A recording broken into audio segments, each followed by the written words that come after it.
Sa video na ito ay pag-uusapan po natin ang napaka-critical na update kay XRP. Sapagkat isa pong top market technician ang nagsabi na walang paligoy-ligoy na kung magsara daw si XRP sa ilalim ng isang particular na price level, pwede itong mag-trigger ng malalim na downside. Matagal na nating sinusubaybayan ang galaw ng coin na ito at alam nating hindi po basta-basta ang mga retracements. Pero ang alertong ito ay may direct impact sa atin bilang mga traders at hodlers.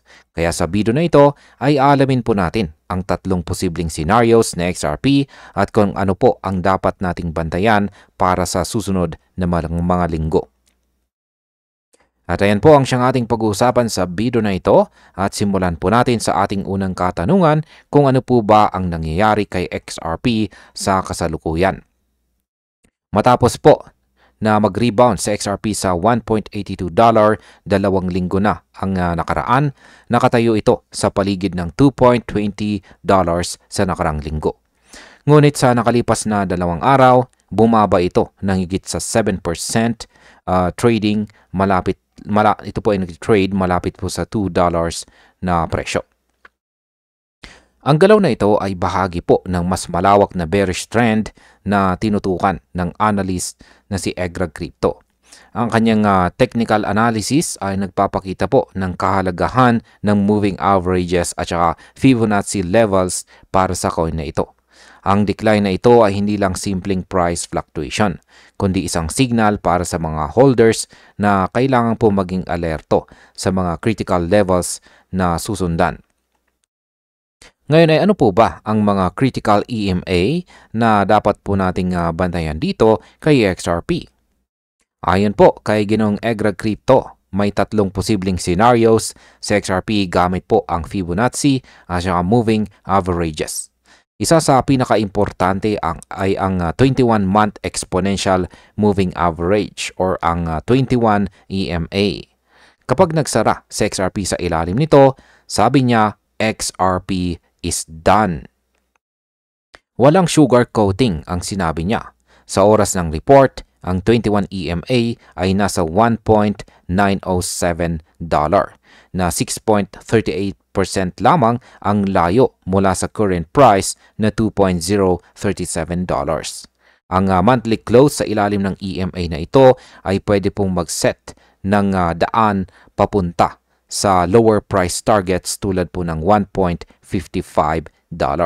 Kaya ang bawat monthly candle ay mahalaga sa pag-decide ng future momentum ng XRP.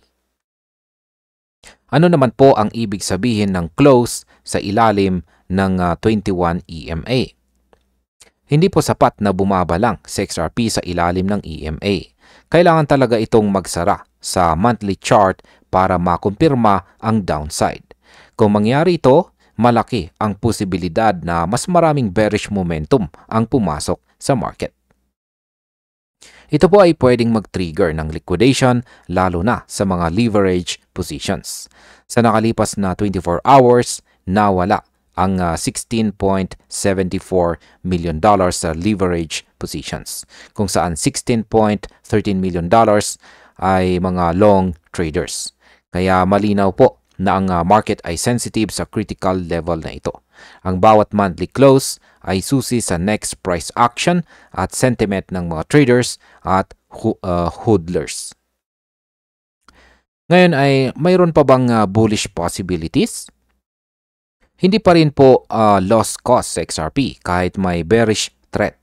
May mga bullish at super bullish scenarios ayon kay Egrag Crypto. Kung magsara po sa XRP sa ibabaw ng 0.50 Fibonacci level na aligned sa $2.60, pwede itong mag-signal ng strong bullish momentum. Ito po ay 27% na mas mataas kaysa sa kasalukuyang presyo. Ngunit tandaan, hindi pa rin ito tinatanggal ang risk sa downside. Ang kombinasyon po ng Fibonacci levels at EMA ay nagbibigay ng roadmap sa market. Kaya kahit malapit sa critical EMA, may posibilidad pa rin sa XRP na mag-rebound kung may sapat na demand at saka accumulation. Ano naman po ang super bullish scenario para kay XRP?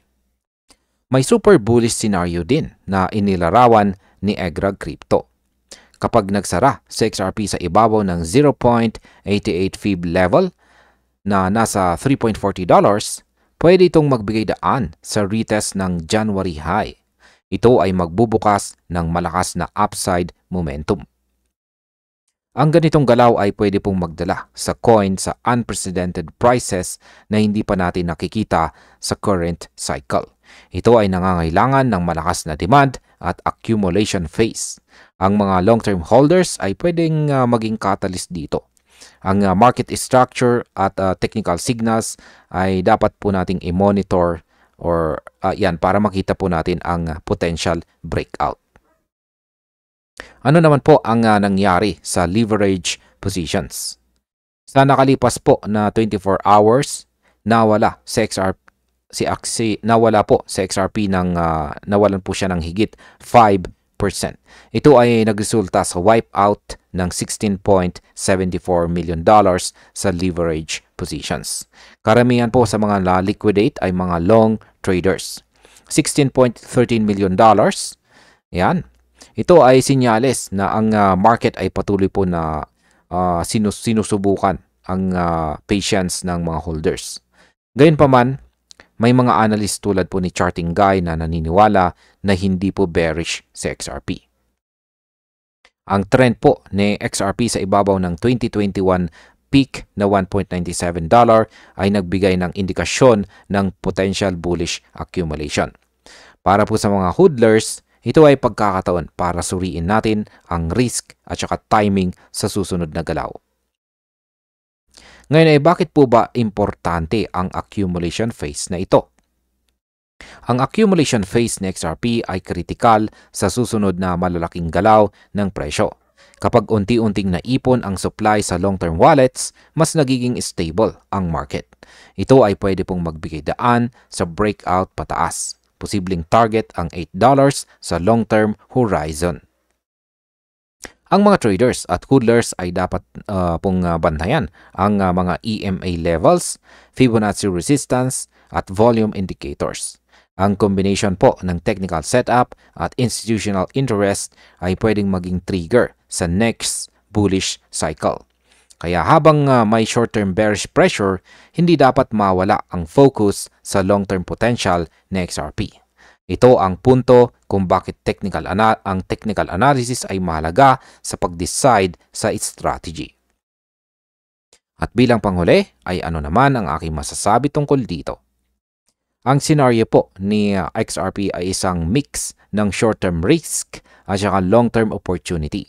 Ang critical EMA na $1.907 ay nagbibigay po ng clear boundary sa market. Kung magsara po sa ilalim nito, posibleng makita natin ang pagbaba papuntang $1.55. Ngunit sa kabilang banda, may bullish at saka super bullish scenarios na pwede pong magdala kay XRP sa $2.60 o $3.40 or baka higit pa. Ang accumulation phase at institutional interest ay nagsisilbing support sa potential breakout. Para po sa atin bilang mga traders at hodlers, kailangan pong maging disiplinado po tayo at maingat sa bawat galaw. Ang susi ay ang bantayan ang EMA, Fibonacci at volume para ma-maximize ang ating advantage. At ayan, hanggang dito na lamang po tayo sa video na ito mga ka-crypto. Maraming salamat sa panonood.